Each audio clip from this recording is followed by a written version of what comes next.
we've been debating if it was Coach Brown or Coach Duncan that's been pushing the attendance this year. I guess we know the answer. We really appreciate you all coming out. I know it's a big day down at the Touchdown Club. It's really great for the program and good for our football team, what they're doing right now, so we're excited about that. Talk a little bit about our weekend here for you. So we went down to South Louisiana, played Southeastern on Friday, and then over to Nichols on Sunday. We were able to get both of the games. Friday night at Southeastern, it was a 2-1 score. Scored both of our goals in the first half. It's a tough place to play. One, the Southeastern's a good team. They play hard, they play physical, they're well organized, but it's also on the football field where we play down there. And that's like 1970s AstroTurf. And the ball just never stops bouncing. So it's just a difficult place to play. Imagine playing basketball and the ball won't bounce up above your knee. Like, it just won't. Either the floor's too soft or the ball doesn't have enough air in it. Kind of the same thing with soccer. When you get on those AstroTurf fields, the ball's always bouncing. It's always around your chest and always around your shoulders, and it's just hard to get the ball down and play. So just a difficult situation to go into, but we handled it well. Played the way we needed to, which was a little more direct than what we'd like to play. Just getting the ball into their half as much as possible and then creating opportunities off of that. First goal in that game came on a free kick from about 32 yards out. Gracie Hare, she's a defender for us, but strikes the ball as hard as anybody you could see.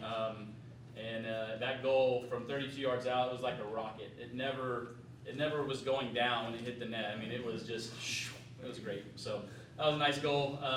Then the second goal was Morgan Hurd, a midfielder for us, from both the girls from Oklahoma, and it was a good build-up. Emma Hawkins, you've heard me talk about before, got a service in, and then Mo knocked it in. So it got us a 2-0 lead at half. Came out in the second half, and we're just playing to protect the lead. Hard to, like I said, hard to play on their surface anyway. So we were kind of holding in and playing everything forward, and we were able to hold on to it. So that was a great win for us. Going into that game, it was us and Southeastern and SFA all kind of fighting for this last spot in the conference tournament. So we got ahead of them, which was great. And then went down to Nichols, and meanwhile, SFA lost at Abilene. So things were looking well, looking good for us for the tournament picture. And then we went over to Nichols, and they're sitting at the bottom of the standing, so one that you just got to make sure you get through and get the result that you need, and we did. We ended up putting 6 on them, put 2 in the first half and 4 in the second, and played pretty well for the night. Hadley Dickinson as a midfielder for us. She had 2 goals in the game and at least 1 assist, maybe 2. So she had a really good day. But overall, it was a good opportunity for us to relax through one. I feel like we've had one of those this year. So that was good to have. So ideally, SFA would have lost yesterday. They were playing the number 2 Incarnate Word, but they won with 1.5 minutes left to go in double overtime.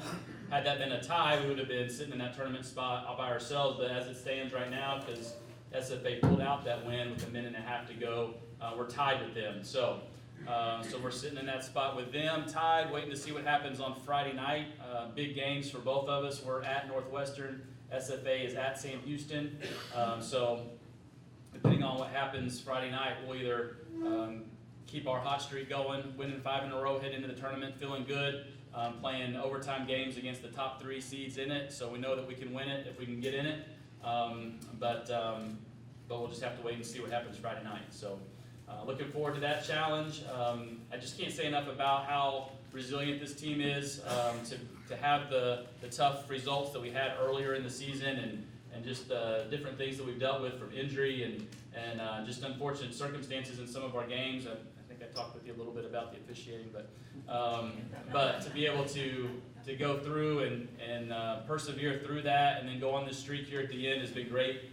Just speaks to the character of our team. So we're real proud of that, but we're not finished yet. We're looking forward to Friday night. Also, I don't think I mentioned yet, but in these 4 games, we've given up 1 goal, so that's been a big turnaround for us. We were giving up some goals earlier in the year.